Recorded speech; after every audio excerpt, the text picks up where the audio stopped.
හරි. එහෙනම් මේ ඕගලන්ට අරන් එන ඊළඟ වීඩියෝ මේකත් පාඩ ගාන දැක්කම කියන්න පුළුවන් මොකක් සම්බන්ධයෙන් ගොඩනගෙන ගානක්ද කියලා. ඉතින් මේකත් ඔයාලට අනිවාර්යයෙන්ම පේපර් එකේ දෙවෙනි කොටසේ අනිවාර්යෙන්ම ලකුණු 10ක් ගන්න පුළුවන් කොටසක්. හැබැයි බහුතරයක් අපි දකිනවා පේපර්ස් බලනකොට කරනකොට එහෙම ගොඩක් අයට මේකේ සම්පූර්ණ ලකුණු 10ට යන්න වෙන්නේ නැහැ. ගොඩක් අය ලකුණු 6කින් 7කින් අතර වෙනවා. ඒ මේකේ තියෙන සංකල්පය තේරුම් ගන්න බැරි වීම හරි මොකක් හරි කාරණාවක් පදනම් කරගෙන. හරි. දැන් ඔයාලට ප්‍රශ්නේ දැක ගන්න පුළුවන් මේ වීඩියෝ එක තුලින්ම ඒත් එක්ක මම ප්‍රස්තාරය ඇඳලා ඉවරයි. හරිද? දැන් ඔයාලට පේපර් එකේ දිනකොට ගාන කියවලා ඉවරලා තමයි ප්‍රස්තාරය අඳින්න තියෙන්නේ. දැන් මම කලින්ම ප්‍රස්තාරය ඇඳලා ඉවරයි. ඔය දැන් ඇඳලා ඉවර වුණාට මම දැන් ඔයත් එක්ක ගාන කතා කරගෙන යනවා. එතකොට දැන් පියවරෙන් පියවර ගාන හදනකොට මෙහෙමනේ තියෙන්නේ. දැන් ගාන තියෙනවා මුලින්ම මෙහෙම. y සමානයි 5 ඍණ 2x ඍණ x වර්ග. y සමානයි 5 ඍණ 2x ඍණ x වර්ග. මෙයා තමයි මේ ශ්‍රිතයේ සමීකරණය. මේ ශ්‍රිතයට සමීකරණයක් තියෙනවා. මේ වර්ගජ ශ්‍රිතය මේක වර්ගජ ශ්‍රිතයක්. ඔයාලට පේනවා හැඩයෙන් පරාවලය. එතකොට මේ වර්ග ශ්‍රිතය ඇවිල්ලා තියෙන්නේ මෙන්න මේ සමීකරණය. මේ ආව තෘප්ත කරන සමීකරණය. එතකොට දැන් ළමයි අපි මේ ප්‍රස්තාරයක් අඳින්නේ මොන අක්ෂ දෙක පදනම් කරගෙනද? ඔයා දන්නවා මේ අක්ෂය x අක්ෂය. මේ අක්ෂය y අක්ෂය. මුලින්ම ඔයාට කියන්න ඕනේ පේපර් එකේ ලකුණු ටික ගන්න නම් ඔයාට මේ ප්‍රස්තාරය මේ කණ්ඩාංග තලයේ අඳිනවට ඔයාට ලකුණු 3ක් හම්බ වෙනවා ඔයාගේ සාමාන්‍ය පෙළ විභාග. ඒකෙන් එක ලකුණක් ඔයාට හම්බ වෙන්නේ මෙන්න මේ x අක්ෂය සහ y අක්ෂය නිවැරදිව ලකුණු කරන එකට. ඒ නිසා ඔයාගේ පියවරේ පළවෙනි දෙයක් වෙන්න ඕනේ ළමයි x අක්ෂය සහ y අක්ෂය ඔයා නිවැරදිව ලකුණු කරන්න ඕනේ. මේ අක්ෂ ලකුණු කරනකොට ඔයාට ලකුණක් හම්බ වෙනවා. ඊළඟට මේ ලක්ෂ ලකුණු කරනවට ඔයාට මේ කණ්ඩාංක තලයේ ගොඩනගන්න මෙතන දීලා තියෙනවා ලක්ෂ කීපයක් x අක්ෂ සහ y අක්ෂ. x ඒව පදනම් කරගෙන ඔයා කණ්ඩාංක ලකුණු කරලා අඳිනවා. මේ කණ්ඩාංක ලකුණු කිරීමකට ඔයාට තව ලකුණක් හම්බ වෙනවා. තුන්වෙනි ලකුණ ඔයාට හම්බ වෙන්නේ මේකේ හැඩයට. ඔයාට වෙනවා මේක ලස්සන හැඩයක් නිකන් ආප්පේක හැඩයක් වගේ නේ. ඒතොර ඒ ආප්පේ මේ විදිහට තියෙන්න ඕනේ. මේ වක්‍රතාව හරි විදිහට තියෙන්න ඕනේ. හරි. ඒතොර ඔන්න ඔය කියන කරුණ වල තමයි මුලින්ම ලකුණු ටික හම්බෙන්නේ. දැන් මෙතන ඊළඟට තියෙනවා මෙහෙම කාරණාවක්. ඔයාට කියනවා පළවෙනි එක අහන්න දැන් ඔයාට දීලා තියෙනවා මේ දත්ත වගුව. ඒ දත්ත වගුවේ එක තැනක ඍණයකට x අගයේ ඍණ එක වෙන තැනදී y අගයේ දන්නේ නැහැ ඔයා. ඒක ඔයාලට හොයන්න කියනවා. දැන් පළවෙනියට ඔයාගේ රෝමංක නේ. ඒ වල පළවෙනි ප්‍රශ්නේ ඔයාගෙන් අහන්නේ මොකද්ද? x සමානයි ඍණ 1 විටද? x සමානයි ඍණ 1 විට y අගය හොයන්න ඕනේ. ඔයා y අගය හොයන්න ඕනේ x සමානයි ඍණ 1 විට. කොහොමද අපි ඒක හොයන්නේ? දැන් මේකේ සමහර ඒවල නම් තියෙනවා ඔයාට මේ කණ්ඩාංක පිළිටන මේ රටාව අනුව හොයාගන්න පුළුවන් මේ. මෙතනත් 5යි මෙතනත් 5යි. මෙතන 3යි මෙතන 2යි මෙතන 2යි. මෙතන ඍණ 3යි මෙතනත් ඍණ 3යි. එහෙම හැඩයෙන් අර සමමිතිකතා බව සලකලා ඔයාට ගන්නත් පුළුවන්. හැබැයි මෙතන එහෙම ගන්න බෑ. මොකද මොකක් හරි රටාවෙන් මිදෙන එක තැනක් තියෙන්නේ. පරිම ලක්ෂය ගැන තමයි මේ කියන්නේ. එහෙනම් මොකද වෙන්නේ?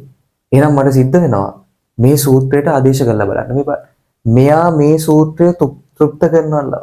මේක හරහා යනවනේ. දැන් මට පුළුවන් දාන්න මේ උනේ y සමානයි 5 ඍණ 2යි x ඍණ x වර්ගය. x සමානයි ඍණ 1 විතරදී නම් මම මොකද කරන්නේ? මෙතන x තියෙන හැම තැනකටම මම ඍණ 1 දානවා. x වෙනුවට ඍණ 1. ඍණ මේ ඍණ කියන්නේ x වල ඉස්සරහා තියෙන ඍණ 1. නම් මේ x වෙනුවට දැම්ම ඍණ 1. ඇතුළට ඍණ 1 යාගේ වර්ගය. දැන් බලමු මේ 5 එවන්නේ ඍණ දෙවාරයක් ඍණ 1 මේ දෙවාරයක් එක 2යි. ඍණයි ගුණ වුණාම ළමයි ධනයි ධන 2යි මේක මේ ඍණ 1 වර්ගයේ ධන 1යි ඍණ 1 වර්ගයේ ධන 1යි ඒක ඍණෙන් ගුණ වුණාම ඍණ 1යි 5යි 2යි 7යි එකෙන් එකක් අඩු වුණාම 6යි පාඩනවා y සමානයි 6යි කියලා. ඒ කියන්නේ x සමානයි ඍණ 1 විටදී y අගය ඔයාලට ගන්න පුළුවන් කීයද? 6යි කියලා. ඒතර ඔන්න ඔය විදිහට සමහර වෙලාවට සමමිතිකතාව සලකලා ඔයාලට ඔය වගුව පුරවන්න දෙන්න පුළුවන්. එහෙම නැත්නම් මේ වගේ අවස්ථාවක දුන්නොත් මේ x ට දෙන අගය මෙයාගේ සමීකරණයට මේ ශ්‍රිතයට අදාළ සමීකරණයට ආදේශ කරාම ඔයාට y අගය හොයාගන්න පුළුවන්. දැන් ඒක හරිනේ. ඔන්න එහෙනම් ආදේශ කරලා හෙව්වා. දැන් ඊට පස්සේ මම ওই ලක්ෂ ටික ගානට ලකුණු කරලා මම ওই කණ්ඩාංක තලය අදිනවා. කණ්ඩාංක ටික ලකුණු කරාම මේ කණ්ඩාංක තලේ මට මෙන්න මේ වගේ හැඩයෙන් යුතු ප්‍රස්ථාරයක් එනවා. මම ප්‍රස්ථාරය ඇඳගත්තා. දැන් ඊට පස්සේ මේ අඳින ප්‍රස්ථාරය ඇසුරෙන් මට උත්තර ලියන්න කියනවා. ඔන්න ওই ටිකනේ මෙන්න මේක තමයි ඔයාලට තියෙන ප්‍රශ්නේ. දැන් හොඳට අහගන්න මේක පැහැදිලි කරලා කියලා දෙන්න. ඔයාලට මුලින්ම කියනවා ඔබ අඳින ලද ප්‍රස්ථාරය ඇසුරෙන්. ඔන්න දැන් ඔයා ඇඳපු ප්‍රස්ථාරය ඇසුරෙන් තමයි ඔයාට උත්තර ලියන්න කියන්නේ. ඔයාලට කියනවා ශ්‍රිතයේ අගය ධනවන xc අගය ප්‍රාන්තරය ලියන්න. ඔන්න බලන්න දැන් මෙහෙම කතන්දරයක් හිතන්න. දැන් ළමයි මේ ශ්‍රිතය දිහා බැලුවාම ඔයා මට කියන්න මේ ශ්‍රිතය නිකන් ඔයා මෙහෙම ඉඳන් නැගගෙන ගියොත් ඔයාට මේක පේන්නේ කන්දක් වගේද වලක් වගේද? දැන් අපි වලක් කියන්නේ මෙහෙම එකක්. වලක් කියන්නේ ඔහොම තියෙන එක. මෙහෙම තියෙන එකක්. මේක කන්දක් මේක වලක්නේ. මේක වලක් මේක කන්දක්නේ. ඔයාට උතර මේක දැක්කහම පේන්නේ කන්දක්නේ. ඒක කන්දක් නම් ඒකේ අදහස මොකක්ද? කන්දක් කියන්නේ උඩින් තියෙන කෙනෙක් නේ. එයාට මුදුනක් තියෙනවා. මුදුනක් තියෙනවා නම් ඒකේ අදහස මොකක්ද? ඒතර මේ කන්ද කියන්නේ උඩින් ඉන්න කෙනෙක්. එහෙනම් මෙයාට තියෙන උපරිමයක්. ඒක ඔයාලට දැක්කහම වෙන උපරිමයක්. ඒක දැන් කොහොමද මේක ඔප්පු කරගන්නේ කොහොමද? මේ බලන්න. මම මේ පැත්තේ ඉඳලා මේ පැත්තට එනකොට මොකද වෙලා තින්නේ? මෙතන තිබ්බ ශ්‍රිතය මෙතන තිබ්බ අගය ටික ටික වැඩි වෙනවා මේ. මෙහෙම ටික ටික වැඩි වෙලා මෙතනට ආවට පස්සේ ආපහු එතන ඉඳලා ආයෙ ශ්‍රිතය අඩු වෙනවා. එතන වාට තේරෙනවා මෙයාට තියෙන උපරිමයක් මේ. එක උපරිමයක් මෙයාට තියෙනවා. මෙතන මේ ටික වැඩි වෙලා මේ ටික අඩු වෙලා. හරි. මෙයාට ඒ නිසා තියෙන උපරිමයක්. මට කියනවා මෙයා උපරිමයක් සහිත පරාවලයක්. හරි. දැන් කොහොමද මම මේකේ හොයාගන්න මේ කතන්දරේ මේ බලන්න. ඔයාලට තේරෙනවා මම මේ පැත්තේ ඉඳලා මේ වමේ ඉඳලා මම දකුණට යනවා x අක්ෂයේ දිගේ. දැන් මෙයා මතක තියාගන්න මේ ප්‍රස්ථාරවල තනියෙන් ස්වාධීනව ඉන්න කෙනාට අපි කියනවා ස්වායත්ත කෙනා. ස්වායත්ත විචල්්‍ය. දැන් මේ x ට මම මේ අගේ ආදේශ කරාම තමයි y ට අගයක් ආවේ. කියන්නේ x වෙනස් වෙනකොට තමයි y වෙනස් වෙන්නේ. x වෙනස් වෙන දිහා බල බල y වෙනස් වෙනවා. අර එයා වෙනස් වෙන දිහා බල බල මං වෙනස් වෙනවා වගේ ඒ x වෙනස් වෙන දිහා බල බල තමයි y වෙනස් වෙන්නේ. දැන් y වලට මම කියනවා x දිහා බල බලනේ y වෙනස් වෙන්නේ. ඒතකොට y කියන්නේ ස්වාධීන කෙනෙක් නෙමෙයි. x ට අනුව y වෙනස් වෙන්නේ. දැන් y කියන්නේ පරායත්ත විචල්්‍ය. x ස්වාධීනව වෙනස් වෙන්නේ. යාට කැමති විදිහට වෙනස් වෙනවා. එහෙනම් x තමයි ස්වායත්ත විචල්්‍ය. හරි. ඒතකොට දැන් මේ x ට අනුව මම හිතනවා මම මේ x අක්ෂයේ දිගේ යනවා. බලන්න. වමේ ඉඳලා පටන් ගෙනට මොකද වෙලා තියෙන්නේ? මේ ශ්‍රිතය මෙහෙම ගිහිල්ලා මෙහෙම අඩු වෙලා. උපරිමයක් තියෙන ඔහොමයි. හරි. දැන් ඔයා බලන්න මේ බලන්න. ඔයා මට කියන්න මෙතනින් ගත්තොත් මේ x අක්ෂයේ උඩ මේ ටික කවුද? මේ ටිකනේ ධන මේ x අගයන් ටික ධන වෙලා තියෙන්නේ මේ පැත්තේ. එහෙනම් මෙතනින් උඩ ශ්‍රිතය ධන. මෙතනින් උඩ ශ්‍රිතය ධන. මෙතනින් පල්ලෙහා ශ්‍රිතය. හරිද? මෙතනින් උඩ ටික ධන වෙලා තියෙන්නේ. මේ x අක්ෂයෙන් x සමානයි මේ y සමානයි බිඳුව. මේ මෙතන ඉඳන් උඩ ටික ධන. මේ ටිකේදී අගයන් ටික ධන නෙමේ y අගයන් ධන වෙලා තියෙන්නේ මේ ටිකේදී. මෙතනින් පල්ලෙහා y අගයන් ටික ඍණ. දැන් මේ පැත්ත ඍණ. හරිද? සරල ඕකනේ කතාව. එතකොට ඔයාගෙන් අහන්නේ කෙලින්ම දැන් මේ ප්‍රශ්න උත්තර ගන්න මේ ටික මම වැඩිපුර විස්තර කරන්න ඕනේ. හැබැයි මම ඔයාලට මේක පැහැදිලි වෙන විදිහට මෙහෙම කියන්නම්. මේකත් ගන්නකොද? විභාගෙ දුන්නොත් ඔයාලට මෙහෙම. ශ්‍රිතය ධනව අඩු වෙන ටික දෙනවා. ධනව වැඩි වෙන ටික දෙනවා. ඔන්න ඔහොම කතාවක් දුන්නොත් මේ බලන්න. දැන් මට කියන්න ශ්‍රිතය ඔක්කොම ධන වෙනවා කියන්නේ මෙන්න මෙතනින් උඩ තියෙන ඕනම වෙලාවෙත් ශ්‍රිතය ධන. හරිද? එනේ මෙතනින් පටන්ගෙන මෙන්න මේ ටික කියන තැනදී ශ්‍රිතය හැම වෙලාවෙම ධන. ඇයි ධන පැත්තේ ශ්‍රිතය තියෙන්නේ? එයා ධන. හරිද? මෙතනින් පල්ලෙහා ටික ඍණ. හරි. හැබැයි දැන් මෙහෙම බලන්න. මෙතනින් පටන්ගෙන ශ්‍රිතය මෙහෙම වැඩි වෙලා මෙතනින් එහාට අඩු වෙනවනේ. මේ බලන්න. මම මෙන්න මෙතනට වෙනකන් ටික ගන්නවා. නේ? මෙන්න මෙතනට වෙනකන් ටික. මෙන්න මෙතනට වෙනකන් ටික මම ගත්තොත් ඒ ටික මොකද වෙලා තියෙන්නේ? උඩින් ගත්තාම මේ මෙතනට මේ x අක්ෂයට උඩින් නම් තියෙන්නේ ධනනේ. එහෙනම් කොහොමත් මෙයා ධන වෙලා තියෙන්නේ. ධනව මොකද්ද වෙලා තියෙන්නේ? මේ පැත්තේ ඉඳන් එන්න වැඩි වෙලා. දැන් මෙතන ඉඳලා මෙතන ඉඳලා මෙතනට තියෙන සෙට් එක ධනව වැඩි වෙයි. එයා ධනව වැඩි වෙලා තියෙන්නේ. ධනව මේක වැඩි වෙලා මෙතනට යනකම්. මේ ටික ළමයි තියෙන්නේ ඍණ පැත්තේ. හැබැයි මෙතන ඉඳන් මෙතනට වැඩි වුණානේ. දැන් මෙයා ඍණව වැඩි වෙන ටික. ඍණව වැඩි වෙන සෙට් එක. දැන් එහෙනම් මට ගෝවා මේගොල්ලෝ ගැන කියන්න. මෙන්න මෙතන ඉඳලා මේ උපරිම ලක්ෂයක ඉඳලා මෙතනට එනවා. මේ සෙට් එක කොහොමද? මෙතන ඉඳලා මෙතනට එන සෙට් එක හොඳට බලලා කියන්න. මේ එන්න මෙහෙම අඩු වෙලා තියෙන්නේ. ඉන්නේ මොන පැත්තේද? ධන පැත්තේනේ. එහෙනම් ධනව අඩු වෙලා තියෙන්නේ. අඩු වෙනවා. ඉන්නේ ධන පැත්තේ නිසා ධනව අඩු වෙයි.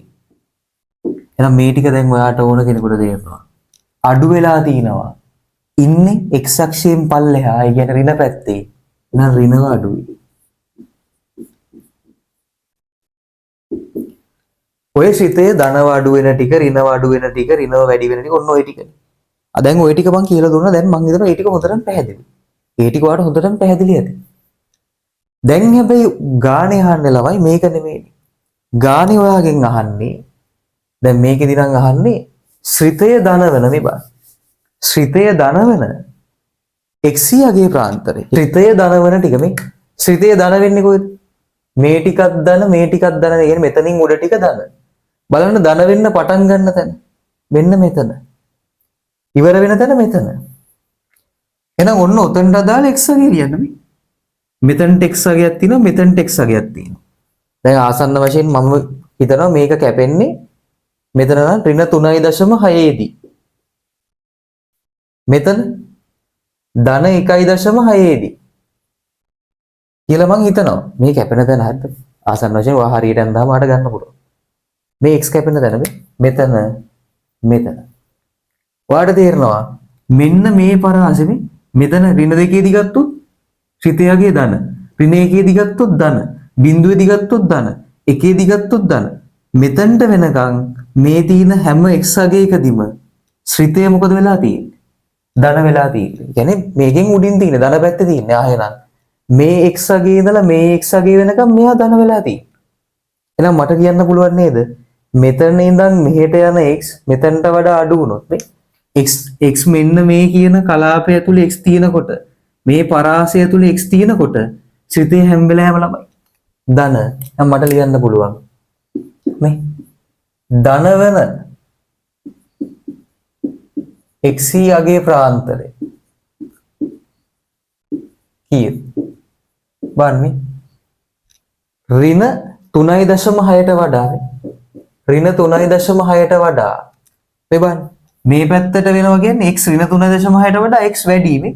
ඒ මේ පැත්තට එන්න වැඩි වෙනවා. දැන් ඍණ 3.6ට වඩා x වැඩි වෙන්නත් ඕනේ. හැබැයි වැඩි වෙන්න බෑනේ මේ මෙතනට වඩා 1.6ට වඩා අඩු වෙන්න වැඩි වෙන්න බෑ. එහෙනම් 1.6ට වඩා අඩු වෙන්න මෙන්න මේ කියන අගය ප්‍රාන්තරයේ ඇතුලේ හැම වෙලාවෙම ශ්‍රිතය අගය මොකද වෙන්නේ ළමයි? ශ්‍රිතය අගය සෑම විටම ධන වෙනවා. හරි. ඔයාට ඒ බලන්න ඕනේ ශ්‍රිතයෙන් බලන්න කොයි ටිකද ධන වෙන්නේ. කොයි ටිකද දැන් ඔයා හිතන්න ඔයාට දුන්නා ශ්‍රිතය මේ සීමාව ඇතුලේ ශ්‍රිතය අපි තුන් ඍණව වැඩි වෙන x අගයේ ප්‍රාන්තරය. එතකොට කොහොමද වෙන්නේ? ඍණව වැඩි වෙනවා කිව්වම මේ ඍණව වැඩි වෙච්ච ටික කවුද අපි ලකුණු කරගත්ත මේ ටික. මේගොල්ලෝ තමයි ඍණව වැඩි උනේ. ඍණව වැඩි වෙන්න පටන් ගෙන තින්නේ කොතනද? මෙතනදී x අගය කීයද? ඍණ 4යි. ඉවර වෙන තැනදී ඍණ 3.6යි. එහෙනම් ඍණ 4ට වඩා වැඩි x අඩුයි ඍණ 3.6 කියන පන්ති ප්‍රාන්තරය තුල මොකද වෙලා තියෙන්නේ? මේක ඍණව වැඩි වෙනවා. ওই විදිහට ඔයාලට එක එක දේවල් විස්තර කරලා හදන්න පුළුවන්. පළවෙනි දේ වැදගත් වෙන්නේ මේකේ තියෙන සංකල්පය වටහා ගැනීම. මෙන්න මේක තමයි මෙතන වෙන්නේ කියලා. වටහා ගැනීම. හරිද? මම හිතනවා ඔයාලට මේක මේ ප්‍රාන්තර වෙන් කරලා මේ කාලයක් ඇතුලේ මම ඔයාලට විස්තර කරලා පෙන්න විදිහ ඔයාලට හොඳට පැහැදිලි වෙන්නේ නැති කියලා. මෙතනින් උඩ ධන, මෙතනින් පල්ලෙහා ඍණ. එහෙම අතක තියාගන්න. ඊළඟට මෙන්න මේ කොටස වැදගත්. මේක තව කෑල්ලක් හොඳ. මෙන්න මේක හොඳ කෑල්ලක්. ඔයාලට කියනවා අඳින ලද ප්‍රස්ථාරයේ සලකමින් ඉහත ශ්‍රිතය මෙන්න මේ ආකාරයෙන් ලියන්නලු. y සමානයි b ඍණ a ධන x වල වර්ගය ආකාරයෙන් ලියන්න. හරි. මේක මම වැඩි විස්තරයක් කියන්න යන්නේ නැහැ. මේක ඇත්තටම ඔයාට ඔයාගේ සිලබස් එකේ එන එක තියරි කැලලක් ඒක ඔප්පු කරන්න පුළුවන් අපිට. හැබැයි ඔයාට ඒක ඍජුව මතක තියාගන්න ඔයාට වාසි. මම ඒ නිසා ඔයාට ඒ විදිහට කියලා දෙන්නම්. මට කියන්න මේ ශ්‍රිතේට තියෙන අපි කතා කරන්නේ මේ වැඩි වෙනවා කන්දක් හැඩේ නිසා උපරිමයක් තියෙන. කවුද උපරිමගේ? ධන 6යි. ධන 6ට වඩා මෙයා උපරිම වෙන්නේ නැහැ. ඒතකොට මෙයාගේ එක උපරිමයක් තමයි ධන 6. මෙයාට තියෙන උපරිමය ධන 6. අර උපරිමයක් තියෙනවා ධන 6යි. ඒ උපරිම ලක්ෂයේ කණ්ඩාංක මට කියන්න. මම ලිව්වොත් මේ බලන්න අවම නෙමෙයි උපරිමගයක් නේ. උපරිම අගය කීයද? මේකට ගන්න පුළුවන් උපරිම අගය කීයද ළමයි? උපරිම අගය 6යි. හිතේට යන්න පුළුවන් උපරිම අගය 6යි. දැන් මම ලිව්වොත් උපරිම ලක්ෂයක් තියෙනවා. ඒ උපරිම ලක්ෂයේ කණ්ඩාංක මම ලිව්වොත් කොහොමද? උපරිම ලක්ෂයේ කණ්ඩාංක කොහොමද? එබන් උපරිම ලක්ෂයේ කණ්ඩාංක කියන්නේ කණ්ඩාංක ලියනවා නම් තියෙන්න ඕනේ x අක්ෂයකුයි y x කණ්ඩාංකයත් මම දැනගන්න ඕනේ y කණ්ඩාංකයත් දැනගන්න ඕනේ. බලන්න මම මෙතනට එනවා. මේ ලක්ෂය දිහා බැලුවහම එයාගේ මෙහෙම ආවහම එයාගේ x අක්ෂයගේ ඍණ එකයි. x අක්ෂයගේ ඉස්සෙල්ලා ලියන්න ඕනේ y අක්ෂයගේ පස්සේ ලියන්න ඕනේ. එහෙනම් මේ එයාගේ අවම ලක්ෂය නෙමෙයි උපරිම ලක්ෂය. උපරිම ලක්ෂයේ කණ්ඩාංකය මට එනවා. x අක්ෂය ඍණ එකයි y අක්ෂය 6යි. x කණ්ඩාංකයේ ඍණ එකයි y කණ්ඩාංකයේ 6යි. නම් මට ලියන්න පුළුවන් උපරිම ලක්ෂයේ කණ්ඩාංකය ඍණ එකේ 6 කියලා. ඍණ එකේ 6 කියලා. හරිද? ඇයි මම මේක දැන් මෙහෙම ලියාගත්තේ? හරි. ඍණ එකේ 6 කියලා මම මේක ලියාගන්න හේතුවක් තියෙනවා. හරිනේ. මේ මම ලිව්වේ උපරිම ලක්ෂයේ කණ්ඩාංකය. හරි. ඔයා ඉගෙන ගන්නවා මෙන්න මෙහෙම තියරියක්. මේ y සමානයි x ධන a වල වර්ගය ධන b කියලා ආකාරයට මම ප්‍රස්ථාරයක් ලියාගත්තොත් මේ ප්‍රස්ථාරයක් මම මේ ආකාරයට ලියාගත්තොත් එයාගේ උපරිම මේ මොනොත් නම් එන්නේ අවම ලක්ෂය. හරි.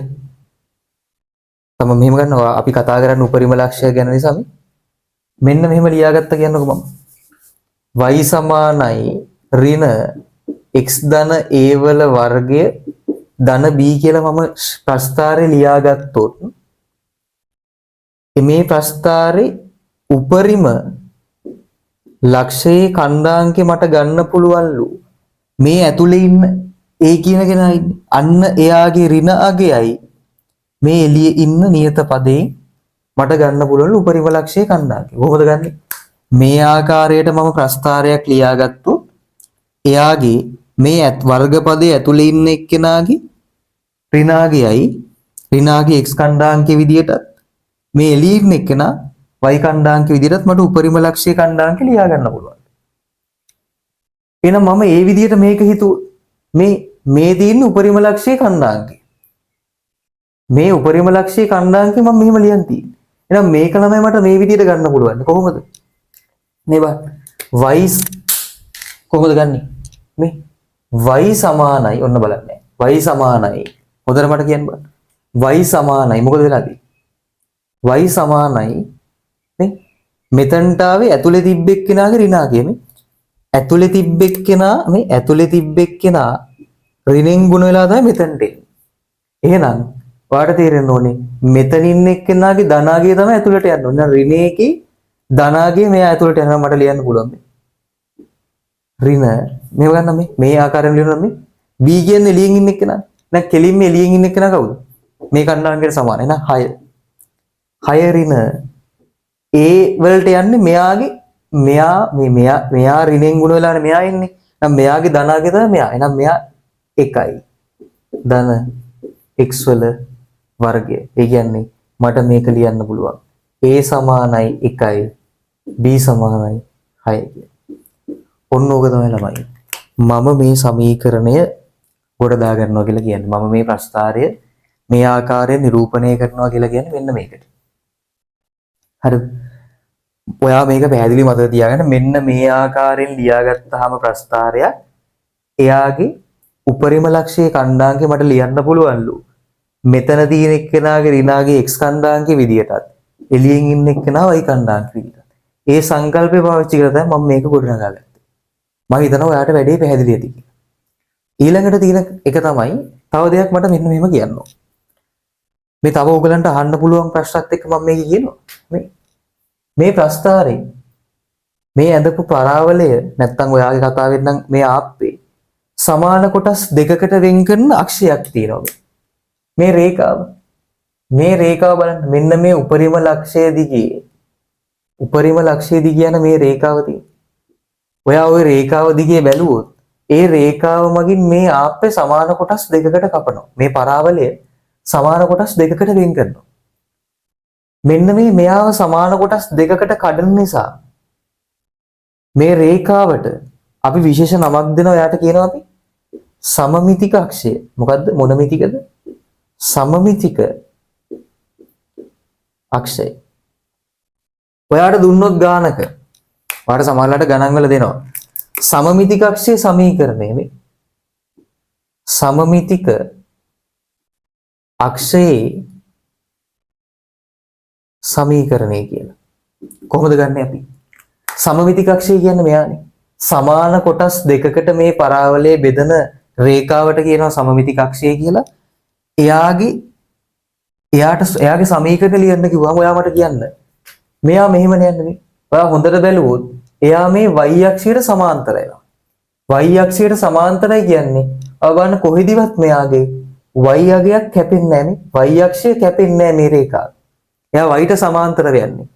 y කැපෙන්නේ නෑ. හැබැයි x අක්ෂය කැපෙනවා කොතනද? ඍණයකේදී. මේ x අක්ෂයේ ඍණයකේදී කපනවා. එයාගේ හැමතැනකම මේ ඔයා හොඳට බලන්න. එයාගේ හැමතැනකම x ගේ අගය කීයද? ඍණ 1යි. ඒක වෙනස් වෙලා නැහැ. එයාට නියත x අගයක් තියෙන නම් එයාගේ සමීකරණය මට ලියන්න පුළුවන් මේ. x ඍණ 1 තියෙන නිසා x සමානයි ඍණ 1 කියලා. මේක තමයි ළමයි. මේකේ තියෙන සමමිතික අක්ෂයේ සමීකරණ. සමමිතික අක්ෂයේ සමීකරණ ළම හැම වෙලේම y අක්ෂයට සමාන්තරයි. හරි. ඒ නිසා y එයා කපන්නේ. එතකොට එයාට y අගයක් නැහැ. එයාට තියෙන්නේ x අගයක් පමණයි. නියත x අගයක් විතරයි එයාට තියෙන්නේ. කියන්නේ එයාව නම් කරද්දී කියන්නේ y මත එයා රඳාපවතින්නේ නැහැ. එයා රඳාපවතින්නේ මේ එයාගේ x අක්ෂයේ ඍණ 1 හරහා යන්නේ. මේ ඕනම y අගයකදී එයාගේ x අගය වෙනස් වෙන්නේ නැහැ. ඒක ඍණ 1. ඒ නිසා අපි යාට කියනවා x සමානයි ඍණ 1 කියලා. හරි. ඊට පස්සේ ඔන්න ඔයාගෙන් අහන්න පුළුවන් තවත් අන්තිම ආකාරය. මෙන්න මේ ආකාරයේ ප්‍රශ්නයක් ඔයාගෙන් අහනවා. මේ ඊළඟට ඔයාගෙන් අහන ආකාරය. ඔයාට කියනවා මෙන්න මේ ප්‍රස්ථාරය ඔයා y අක්ෂයේ දිගේ ඒකක ගානක් සිරස්ව හරි සිරස්ව හරි කියන්නේ ඉහළට සහ හරි සිරස්ව. ඔයාට අහන්නේ වාගේ සීමාව ඇතුලේ අහන්නේ සිරස්ව. කියන්නේ මේ අතට y අක්ෂයේ දිගේ උඩට හරි පල්ලෙහාට හරි විස්ථාපනය කරනවා. විස්ථාපනය කරනවා කියලාම අරගෙන යනවා. මම මෙයා මෙතන නම් කොහෙටද අරන් යනවා.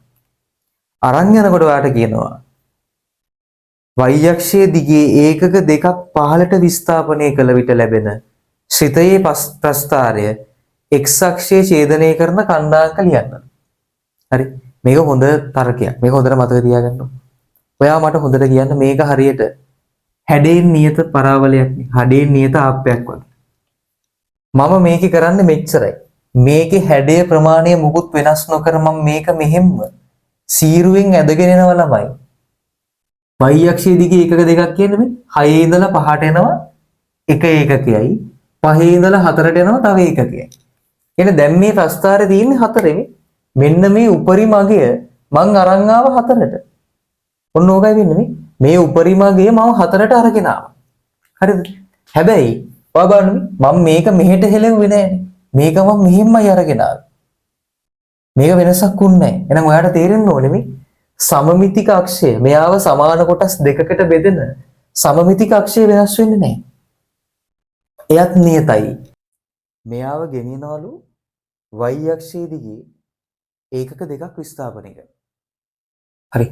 මම y අක්ෂයේ දිගේ ඒකක දෙකක් පල්ලෙහාට ගෙනියනකොට නේ y අක්ෂයේ දිගේ ඒකක දෙකක් පල්ලෙහාට ගෙනියනවා බලන්න. මම අර කිව්වේ මෙයාගේ මේ සමමිති කක්ෂයේ සමීකරණය. ඒක වෙනසක් වෙනවා. නෑනේ. ඒ කියන්නේ මෙයා මේ රේඛාව දිගේමයි යන්නේ. මේ රේඛාව දිගේමයි යන්නේ. ඒත් මම මෙයා මෙහෙම අරගෙන එනවා. හරි.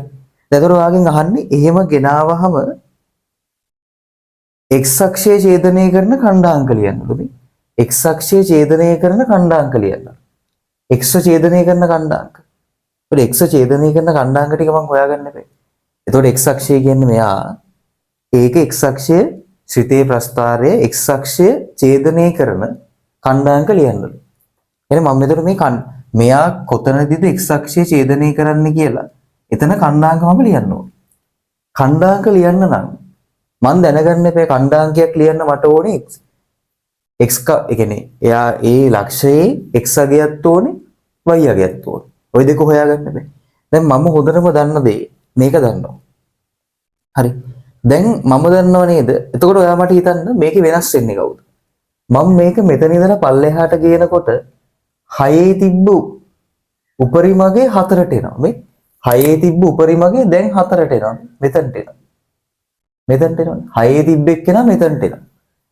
එයා මෙතනට ආවා නම් දැන් මෙතන ළමයි 6 වෙනුවට 4 වෙනව නේද? මෙන්න මේ මට අලුත් සමීකරණයක් එනවා. අර විදියටම මට පුළුවන් නෙමෙයි. දැන් මෙහෙ බලන්න. මම ලියනවා මෙහෙම. මෙතනට එනවා. මේ මට පුළුවන් නේද 9 මේ 9 උපරිම ලක්ෂ්‍ය ලියාගන්න. කවුද? එයාගෙත් මේ මෙන්න මෙතනට එනවා. මේක තමයි 9 උපරිම ලක්ෂ්‍ය. ඒ කියන්නේ එතන මේ y අගේ 4යි x අගේ ඍණ 1යි. දැන් මට මේක ලියන්න පුළුවන් ඍණ 1 4 කිය. අර විදිහටම ලිව්වා. දැන් එහෙම දීද්දි මට මේක ප්‍රස්ථාර ලියා ගන්න පුළුවන් එයාගේ සමීකරණය කොහොමද? අලුත් එක්කෙනාගේ සමීකරණය මට ලියා ගන්න පුළුවන් නේද? මෙන්න මේ ආකාරයට. මේ y සමානයි. මේ විදිහටම ලියන්න පුළුවන්. එතකොට මේ විදිහට මට ලියද්දී b ඍණ a ධන x ගේ වර්ගයනේ. මේකේ මට මේ විදිහට ලියද්දී දැන් b කියන්නේ කාටද? දැන් b කියන්නේ 4ට මේ. මෙතන තිබ්බෙක් නාන මෙතනට ආවේ. එහෙනම් දැන් b කියන්නේ 4යි. 4 ඍණ a වෙනස් වෙන්නේ නැහැ නේ. a කියන්නේ මෙයාගේ කියන්නේ මෙතන තියෙන එක්කෙනා ඍණෙන් ගුණ වෙලා මෙයා එන්නේ. එහෙනම් මෙයා ඍණෙන් ගුණ වෙලා මෙයා එන්නේ. එහෙනම් 1 ධන x වල වර්ගය. මෙන්න මේකල තමයි ළමයි එහෙනම්. මේ එන අලුත් එක්කෙනාගේ මෙයාව y අක්ෂයේ දිගේ ඒකක දෙකක් පල්ලෙහාට විස්ථාපනය කරාම එන අලුත් ප්‍රස්ථාරයේ අලුත් පරාවලයේ සමීකරණය මේක. ඔන්න ඕක හරිනේ. දැන් සමීකරණය හදාගත්තා. මම හිතනවා ඒක ඔයාලට පැහැදිලි වෙයි. සමමිතික අක්ෂයේ සමීකරණය වෙනස් වෙන්නේ නැහැ. එතකොට එයාගේ අලුත් උපරිම ලක්ෂ්‍යෙත් x ඛණ්ඩාංකයේ ඍණ 1මයි. y ඛණ්ඩාංකයේ 4ක් වෙනවා. ඒකට ගැලපෙන්න මම ප්‍රස්ථාර සමීකරණය ලියාගත්ත මෙන්න මෙතන ගත්තා වගේ. ඒක ආවා. දැන් මොකද කරන්න ඕනේ? දැන් ඔයාලට කියනවා ලැබෙන ශ්‍රිතයේ ප්‍රස්ථාරයේ x අක්ෂය ඡේදනය කරන ඛණ්ඩාංකය. ඔයා මට කියන්න ළමයි ඕනම ප්‍රස්ථාරයක් x අක්ෂය ඡේදනය කරන තැන ඕනම ප්‍රස්ථාරයක් x අක්ෂය ඡේදනය කරනවා කියන්නේ x නේ. x කියන්නේ කවුද? y සමානයි බිඳුව නේද? x කියන්නේ y සමානයි බිඳුව මේ. x කියන්නේ y සමානයි බිඳුව. ඒ කියන්නේ මෙයා මේක ඡේදනය කරන ඕනම ලක්ෂයකදී y අගේ කීය? x අක්ෂය කියන්නේ y සමානයි බිඳුවයි. එහෙනම් ඕනම තැනකදී මේ ශ්‍රිතය x අක්ෂය හමු වෙනවා කියන්නේ එයාගේ y අගේ බිඳුවයි. එහෙනම් මම ගන්නවා y සමානයි බිඳුව පිටදී. එවා මම ගන්නවා y සමානයි බිඳුව වෙන වෙලාව. බිඳුව දානවා. y වෙනුවට බිඳුවයි 4 ඍණ 1 ධන x වල වර්ගය. ඔමඩ ගන්න පුළුවන්.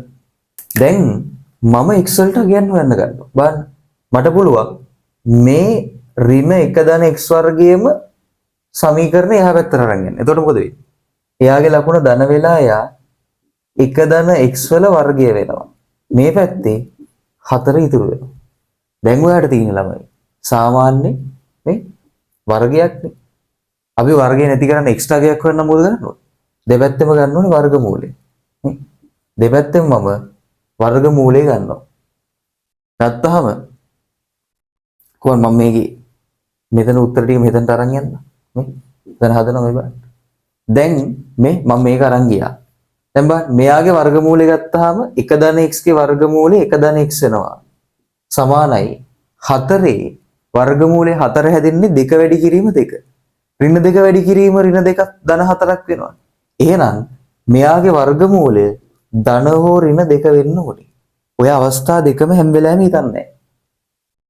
එහෙනම් දැන් මට පුළුවන් x තනි කරාම මේ x සමානයි මේ ධනයක එහා පැත්තට යනවා ඍණ 1 ධන හෝ ඍණ 2 කියලා. හරි. දැන් පුළුවන් එකක් ගන්න x සමානයි මේ ඍණ 1 ධන 2 හෝ අනිත් එක තමයි x සමානයි ඍණ 1 ඍණ 2. ඒතර අන්තිම උත්තරේ මෙතන ඍණ 1යි ධන 2යි ධන 1යි මෙතන ඍණ 3යි. ඒ කියන්නේ දැන් අලුත් එක්කෙනා මේ මෙහෙම මං ඒකක දෙකක් පල්ලෙහාට ගේනකොට මෙයා x කපන ලක්ෂ දෙකක් තියෙනවා. x කපන ලක්ෂ දෙකක් තියෙනවා. එයාගේ කණ්ඩාංක වෙන්නේ මේ ඕ කණ්ඩායමට කියන්නේ කණ්ඩාංක ලියන්න කියලා. මෙතන අපි දන්නේ මොනවද? මෙතන අපි දන්නේ මේ එන්නේ x අගයන් දෙක. හරිද? x අගයන් දෙක මේ x සමානයි ධන 1ේදී x සමානයි ඍණ 3ේදී. x සමානයි ධන 1ේදී සහ x සමානයි ඍණ 3ේදී තමයි මේ ප්‍රස්ථාරය එන අලුත් එක්කෙනා මේ ඒකක දෙකක් පල්ලෙහාට ගෙනකොට අලුත් ප්‍රස්ථාරය x අක්ෂය හමු වෙන්නේ. හරිද? එතකොට දැන් අහන්නේ වාගෙන් කණ්ඩාංකනේ. දැන් තුන්වෙනි එකේ අහන්නේ කණ්ඩාංක. ඔයාලට යන්න පුළුවන්. කවුද? එක කණ්ඩාංකයක් තමයි ධන 1 බිඳුව. එයි මේක මත ඕනම ලක්ෂයක y යගේ බිඳුවයි. අනිත් කණ්ඩාංකේ ඍණ 3 බිඳුව. මෙන්න මේ දෙක. හරි. මෙන්න මේක හොඳට මතක තියාගන්න. මම හිතනවා මේක හොඳම පොයින්ට් එකක්. විස්තරාත්මකව බලා ගන්න ඒක හදපු විදිය. ඒ කියන්නේ මම අලුත් සමීකරණ ලියාගත්තා. වෙනස් වෙන විදියට අලුත් එක්කෙනා ලියාගත්තා. y අක්ෂයේ දිගේ පල්ලෙහා උඩ පල්ලෙහා යනකොට සමමිතික අක්ෂය වෙනස් වෙන්නේ නැහැ. ඒ කියන්නේ උපරිම ලක්ෂයේ x කණ්ඩාංකය වෙනස් වෙන්නේ නැත. හැබැයි y යගේ වෙනස් වෙනවා. ඒකට ගැළපෙන විදියට මම අලුත් සමීකරණ ලියාගත්තා. ඒක ලියාගෙන ඒක සුළු කරලා උත්තර දෙක ගත්තා. හරි. ඒ කියන්නේ ඊට පස්සේ එයා x අක්ෂය හමු වෙන තැන කියන්නේ y සමානයි බිඳුව වෙන. වැරදිද වැඩි? හරි. එහෙනම් හොඳට ওই ටික ඔළුවේ තියාගෙන ලියන්න. මම හිතනවා ඔයාලට පැහැදිලිව ලියලා මේක පහසුවෙන්ම කොට දාගන්න පුළුවන් කියලා. එහෙනම් හැමෝටම ජය වේවා.